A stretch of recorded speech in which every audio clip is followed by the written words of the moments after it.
Today we are here with another new chapter from your supplementary reader book, Moments, right? So today we will be taking another new chapter. The name of the chapter is The Beggar, as you can see. And in this chapter, we'll be definitely, the name of the chapter says it very well, that we are going to, read about a beggar. Now, the beggar, so there's a specific beggar that we are talking about here. Okay, so first let's come to the author. So in this chapter, the author has written about a beggar, and the name of the author is Anton Chekhov.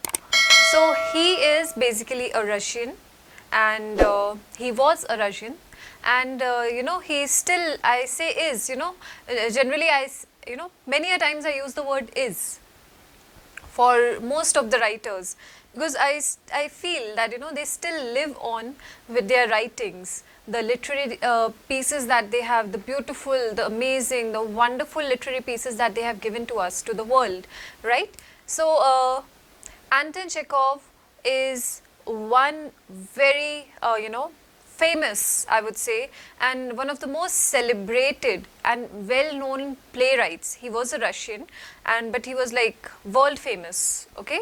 And he has written like beautiful, beautiful plays, and some of his books were really famous, and till date people refer to them, okay? And I think that if some of any of you is a reader, would have definitely come across at least one book of his, because he has written many stories, especially the short stories. He was known for his short stories and for his plays that he wrote, okay?